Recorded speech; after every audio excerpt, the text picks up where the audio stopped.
जय श्री राम दोस्तों। पुनीत मैथ में आप सबका स्वागत है। हमने पिछली वीडियो में आज पढ़ेंगे हम पिछली वीडियो में हमने कुछ अलग अलग क्लासों के विषय के बारे में पढ़ा था। मतलब गणित की प्रश्नावली पढ़ी थी, 8वीं की पढ़ी थी, 9वीं की पढ़ी थी। आज पढ़ेंगे अपन 10वीं की। 10वीं में मैंने आपको एक चीज बता रखी है, क्योंकि 10वीं में मैंने आपको यूक्लिड प्रमेय और अंक आधारभूत प्रमेय बता रखी है। अब उनका प्रयोग कहां पर होता है वो आज हम इस प्रश्नावली में देखेंगे। कि एक बार फिर से मैं आपको रिवीजन करवा देता हूं कि जैसे अपने प्रश्नावली चलेगी कक्षा 9 की 1.1। अब इसमें क्या है, इसमें टॉपिक क्या है अपने, इसमें अपने चलेगी वास्तविक संख्या। कौन सा चलेगा? वास्तविक संख्या। अब इसमें मैंने आपको एक चीज पढ़ाई थी पिछली क्लास में। अगर आपने नहीं देखी हो वो वीडियो तो आप चैनल पर जाकर देख सकते हो। मैंने आपको एक पढ़ाई थी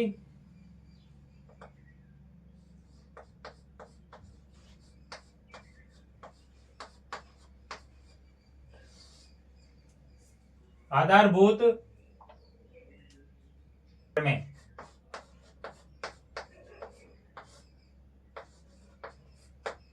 किसकी? अंक गणित की। अब इस प्रमेय का अपन उपयोग कहां पर करेंगे वो देखियो, वो देखो। इस प्रमेय का अपन उपयोग करेंगे जैसे कि अभाज्य गुणनखंड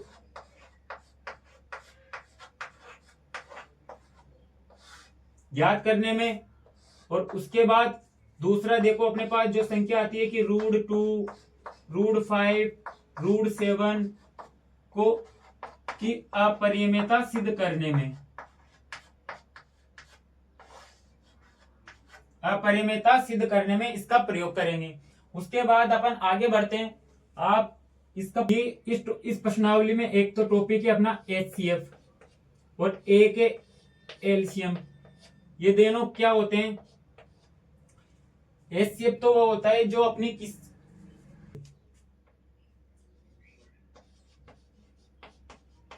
उभयनिष्ठ अभाज्य गुणनखंड।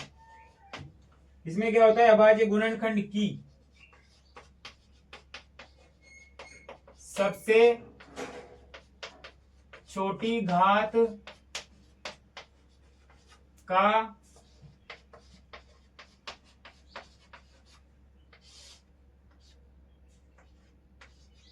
सबसे छोटी घात का गुणनखंड होता है। और एलसीएम कहता है कि अपन से एलसीएम में होता है कि अभाज्य गुणनखंड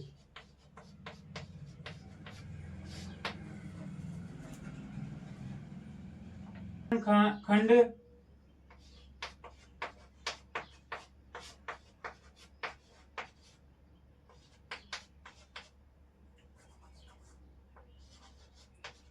सबसे बड़ी घात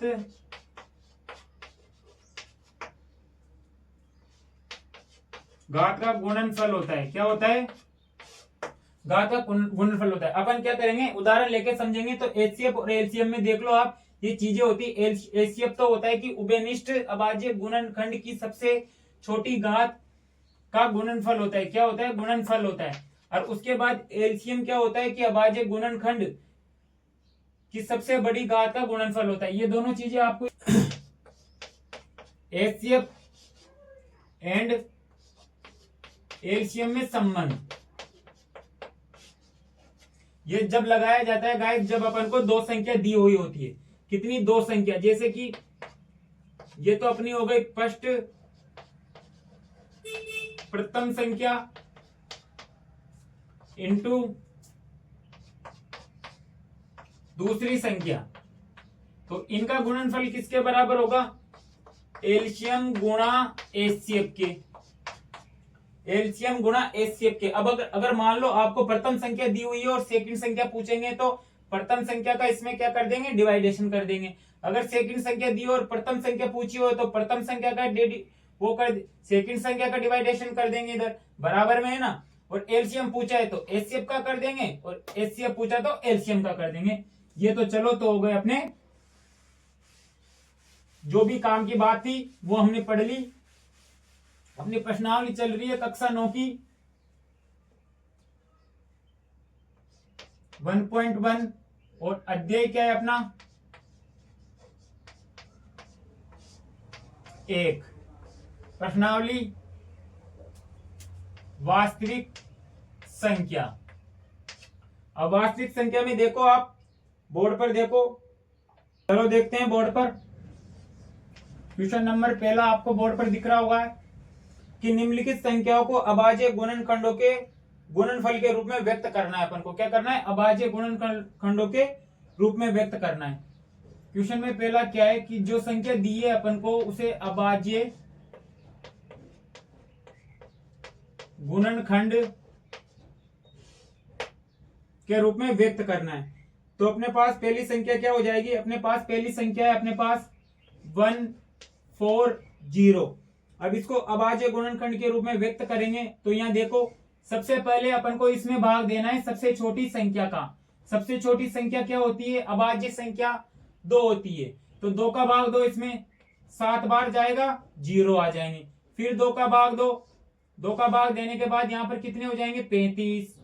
35 में किसका भाग जाएगा 5 का, और फिर 7 बार, 5 सत्ते 35, 7 का 1 बार। अब इसको कैसे लिखेंगे अभाज्य गुणनखंड के रूप में, 140 बराबर 2 गुणा 2 गुणा 5 गुणा 7।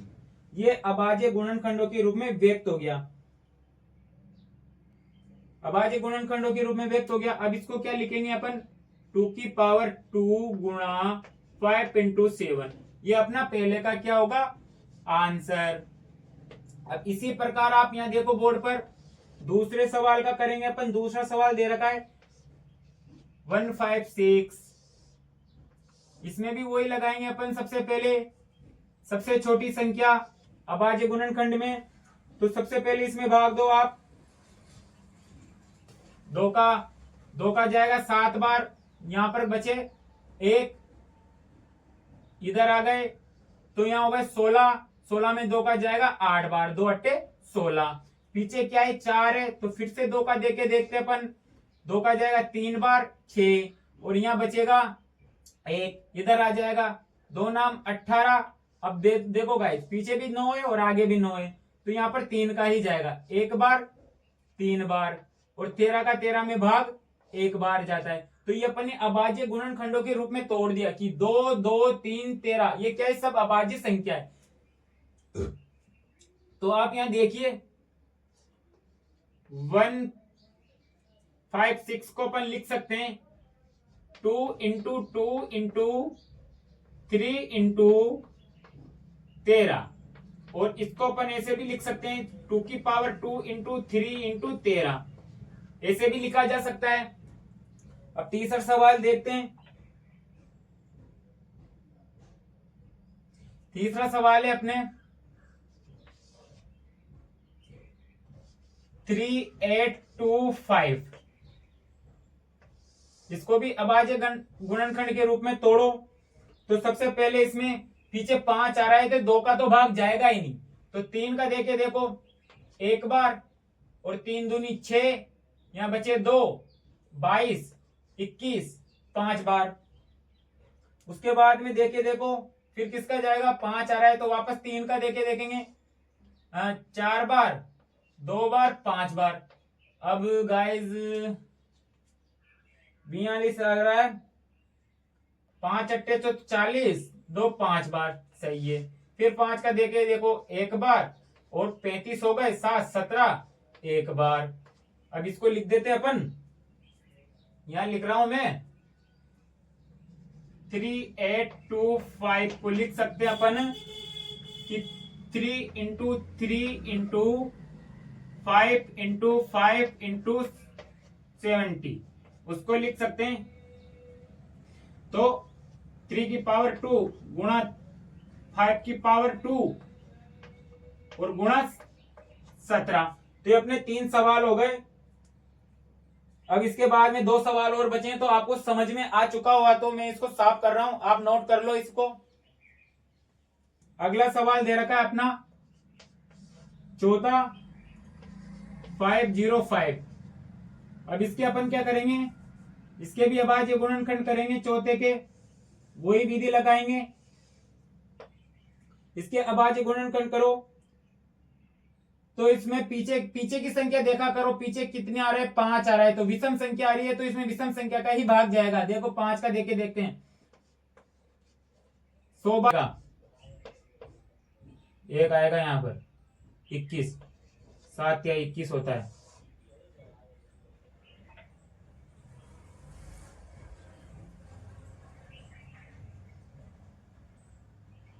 यहां देखिए, देखो 11 का एक बार, 3 बचे 3 बार, 13 में एक बार। अब इसको अपन लिख लेते हैं अभाज्य गुणनखंड को। इसके अभाज्य गुणनखंड कितने हो गए, 5, 7, 11 और 13। अब उसके बाद में आपको देखो पांचवा सवाल क्या कहता है कि देख लो कि 7429 ये आपके लिए क्या है, होमवर्क। इसको आप घर पे सोल्व करना। अगर समझ में ना आए तो आप कमेंट बॉक्स में आप लिख सकते हैं कि इस सवाल का सॉल्यूशन दिखाएंगे। पहले आप करने की कोशिश करना घर पे। अब अगला क्वेश्चन क्या कहता है अपना, अगला क्वेश्चन देखो, कहता है कि पूर्णांकों के निम्नलिखित युग्मों के एचसीएफ और एलसीएम ज्ञात कीजिए तथा इसकी जांच कीजिए कि दो संख्याओं का गुणनफल एचसीएफ गुणा एचसीएम है। तो ठीक है, अपन पहला क्वेश्चन ले लेते हैं। इसमें दे रखा है अपन को 26 और 29, ये दे रखा है 29 नहीं, ये 91 है, 91। अब इसका क्या करते हैं अपन, दोनों का अलग अलग अभाज्य गुणनखंड कर लो। 2 का देके देखो 13 बार और 13 का एक बार, उधर 91। अब 91 में किसका जाएगा, 91 में जाएगा 7 का 13 बार और 13 का एक बार। अब इन दोनों को लिख लो आप, तो 26 के तो हो जाएंगे 2 गुणा 13 और 91 के हो जाएंगे 7 इंटू 13। अब इसमें क्या पूछा था अपन को, एलसीएम और एचसीएफ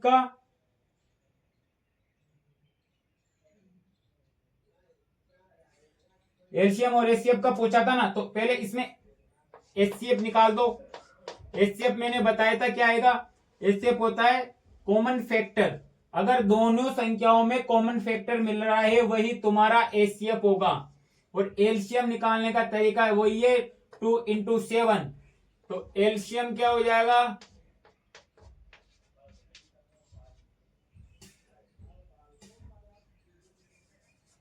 2 इंटू 3, 2 इंटू 7 हो जाएगा। और इन दोनों का गुणनफल भी पूछा गया है। इन दोनों का गुणनफल क्या होगा, दूसरा क्वेश्चन देखो। दूसरा क्वेश्चन कहता है कि 510 और 92, क्या कहता है ये 510 और 92 के भी क्या करेंगे अपन, अभाज्य गुणनखंड करेंगे। तो 92 में भाग देके देखो आप किसका जा रहा है,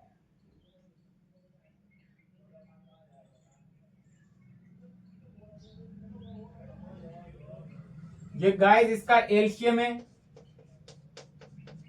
और एलसीएम गुणा एचसीएफ करोगे आप तो आपको मिलेगा 2366। क्या मिलेगा, 2366।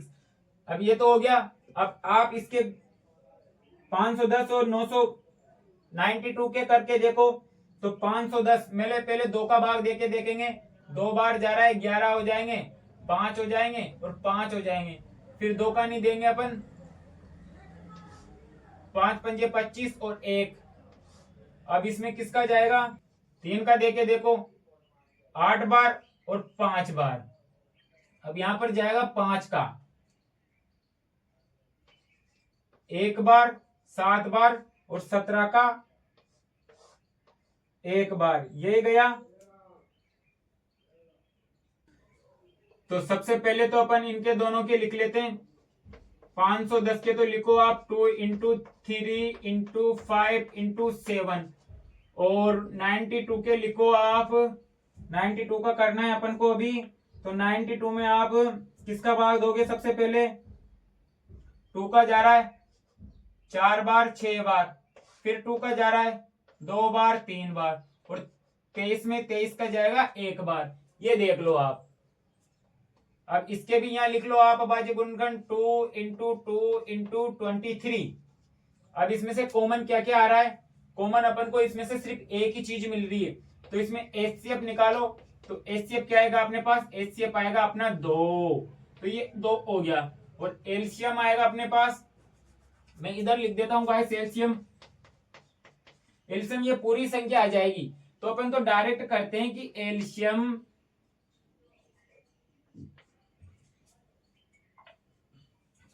का मल्टीप्लिकेशन अपने पास आएगा, इनको मल्टीप्लाई करोगे तो मल्टीप्लाई आएगा अपने पास 46920, ये आएगा अपने पास। क्या आएगा? 46920। ये अपना पहला और दूसरा सवाल हो गया, कि इसमें पूछा था अपन से कि पूर्णांकों के निम्नलिखित युग्मों के एचसीएफ और एलसीएम ज्ञात कीजिए तथा इसकी जांच कीजिए कि दो संख्याओं का गुणनफल एचसीएफ इंटू एलसीएम है। तो अपन ने ज्ञात कर लिया। अब इसी प्रकार अपन तीसरा सवाल देखते हैं। इसी तीसरा सवाल देखो क्या कहता है। अपन से संख्या दे रखी है अपन को उसने 336 और दूसरी संख्या दे रखी है अपन को उसने 52। तो इसके अभाज्य गुणनखंड करो, वही विधि लगाएंगे अपन। इसके अभाज्य गुणन करने के लिए 3 का दो, एक बार और 3 बार, यही गया। 3 का क्यों यार भैया है क्या तू? ये संख्या दे रखी है अपन को, इसमें 2 का देके देखो, 1 बार जाएगा, 6 बार जाएगा, 8 बार जाएगा। फिर 2 का देखो, 8 बार जाएगा, 4 बार जाएगा। फिर 2 का देके देखो, 4 बार जाएगा, 2 बार जाएगा। फिर 2 का देके देखो, 2 बार जाएगा, 1 बार जाएगा। फिर 3 का देके देखो, 7 बार जाएगा और 7 का 1 बार जाएगा। इधर आ जाओ, 2 का देके देखो, 2 बार जाएगा, 6 बार जाएगा। 2 का देके देखो, 13 बार जाएगा और 13 बार इधर जाएगा। ये अपनी भैया कंडीशन बन गई। तो इसमें अपन लिख लेते हैं कि 336 और 52। तो इसको लिख लो, यहां गिन लो, 1 2 3 4 5, तो 2 की पावर 5 गुणा 7, ये हो जाएगा 3 भी है गाइस इसमें। और इसकी लिख लो 1 2, 2 की पावर 2 गुणा 13। तो इसका एचसीएफ क्या हो जाएगा? इसमें एचसीएफ और एलसीएम निकालेंगे अपन, तो एचसीएफ और एलसीएम हो जाएगा अपने पास में कॉमन फैक्टर आएगा अपने पास। एक कॉमन फैक्टर तो ये रहा, एक बार ये रहा, तो 2 की पावर 4 और एलसीएम गुणा करेंगे अपन इसको 2 into 2 into 2 into 2 3 into 7 into 23। इसको मल्टीप्लाई कर दो, आपका आंसर आ जाएगा। तो ये अपने दूसरा का सवाल भी हो गया।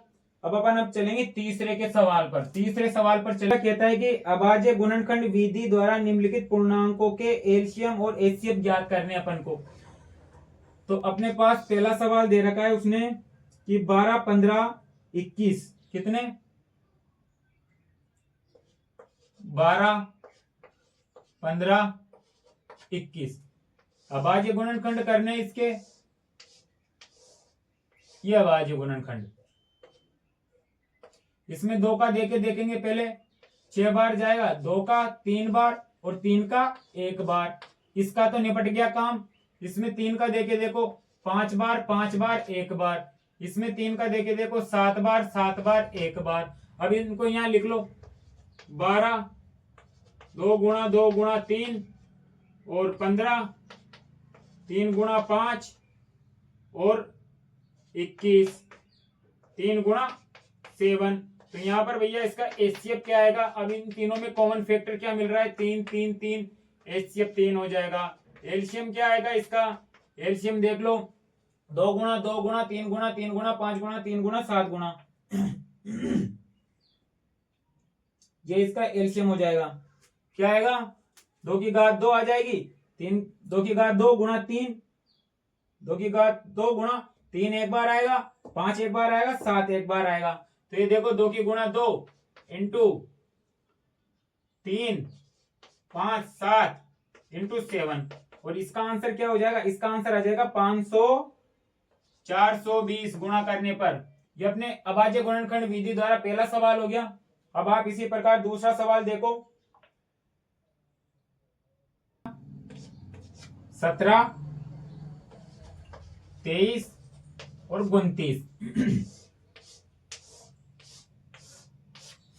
यहां पर 17 का 17 में एक बार, 23 का 23 में एक बार और 29 का 29 में एक बार जाएगा।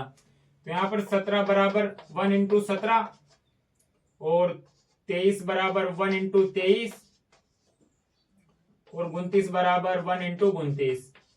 यहां पर इसका एलसीएम कितना हो जाएगा, एचसीएफ 1 हो जाएगा क्योंकि एक कॉमन फैक्टर आ रहा है। और इसके एलसीएम देखोगे आप तो एलसीएम में क्या है, इन तीनों को गुणा कर दो। एलसीएम 17 गुणा 23 गुणा 29, इसको मल्टीप्लाइकेशन करने के बाद अपना आंसर आ जाएगा। अब इसमें गाइस तीसरा सवाल आपके लिए हम इतनी मेहनत करते हैं कि आपको किसी भी प्रकार की परेशानी ना हो। इसमें तीसरा सवाल दे रखा है 8, 9 और 25, ये वाला आपको निकाल के कमेंट में आंसर बताना है। इस वाले को आपको करना है। अब इसके बाद अपन चलते हैं चौथे सवाल पर। किस पर, कि एचसीएफ तो अपन को दे, एचसीएफ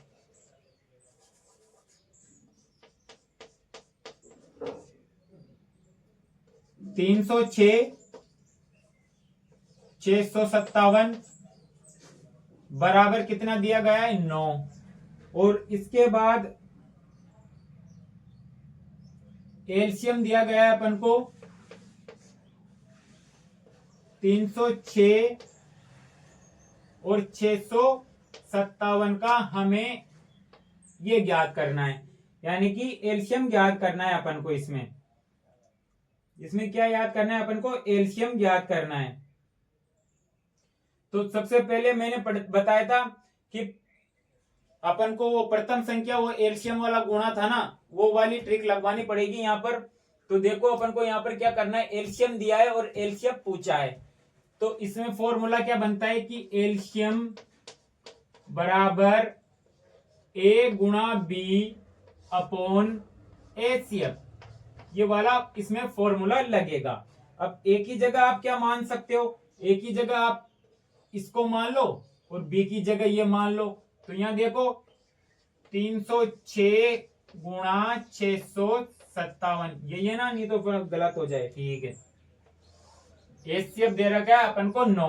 क्या दे रखा है, एचसीएफ दे रखा है अपन को 9। तो इसमें से अपन को काटा पीसी करने के बाद जो अपने पास बचेगा वो बचेगा 34 गुणा 657, ये कट जाएगा इससे। और इसका मल्टीप्लिकेशन करो तो ये आएगा अपने पास 22 22 3 3 8, ये इसका क्या हो जाएगा, आंसर हो जाएगा। तो ये आपको सवाल समझ में आ गया। बोर्ड पर अच्छी तरह से सवाल लिखा हुआ है, आप वहां जाकर पढ़ो और सवाल को समझो। वीडियो को देखें, चैनल को सब्सक्राइब करें, आपको डेली 10th की प्रत्येक प्रश्नावली की वीडियो मिल जाएगी आपको। अपना है छठा सवाल। छठा बोर्ड पर देखो आप, जांच कीजिए कि क्या किसी प्राकृत संख्या n के लिए संख्या 6n अंक 0 पर समाप्त होती है क्या। तो यहां पर इसका हल देखो, क्या देखो यहां पर इसका हल देखो। हल कहता है कि आप यहां पर माना कि प्राकृत संख्या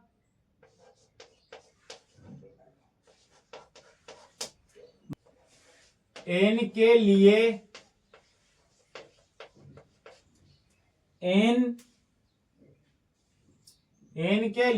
n बिलोंग्स टू n है, यानी कि n क्या है, प्राकृत संख्या है। तो प्राकृत संख्या का मान किसके समुच्चय से लिया जाएगा, प्राकृत संख्याओं के समुच्चय से लिया जाएगा। इसके बाद ये कहता है कि अपन से कि 6 की पावर n अंक 0 पर क्या होती है, अंक 0 पर समाप्त होती है। तो अपन कह सकते हैं अतः 6n 5 से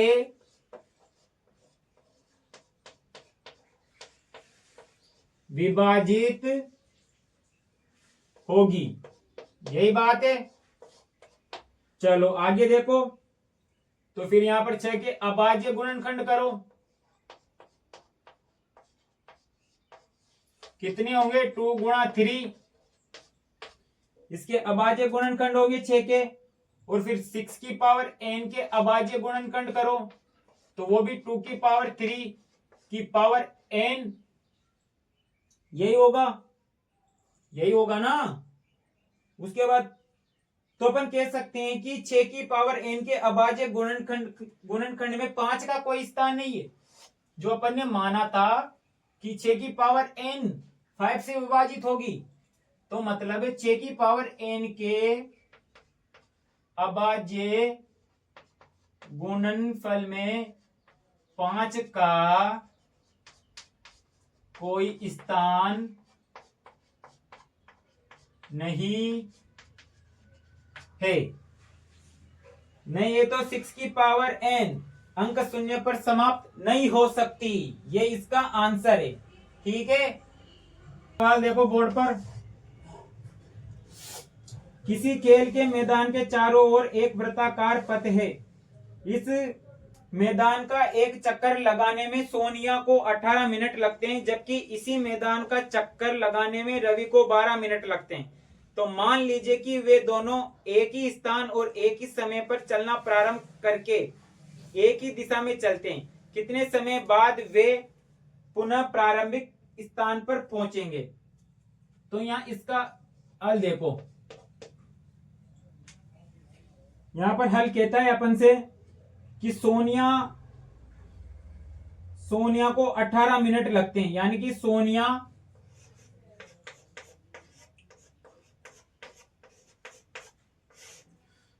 को एक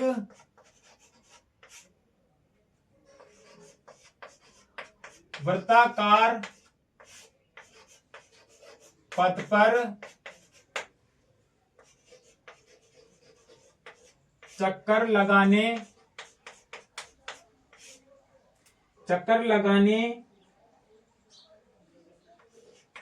में लगा समय कितना है? 18 है। और रवि द्वारा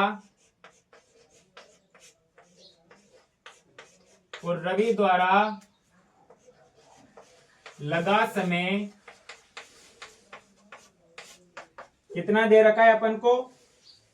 ये भी 12 मिनट दे रखा है, ये भी 12 मिनट दे रखा है। पुनः कितने समय बाद वह अपने उसी स्थान पर लौटेंगे? कब लौटेंगे? पुनः अपने स्थान पर लौटेंगे, प्रारंभिक बिंदु पर मिलेंगे। तो हमें 18 और 12 का क्या करना है? एलसीएम करना है। तो एलसीएम के लिए 12 और 18 के अभाज्य गुणनखंड करो। एलसीएम करने के लिए क्या करेंगे? 18 और 12 के गुणनखंड। कौन से? अभाज्य वाले। तो ये हो जाएंगे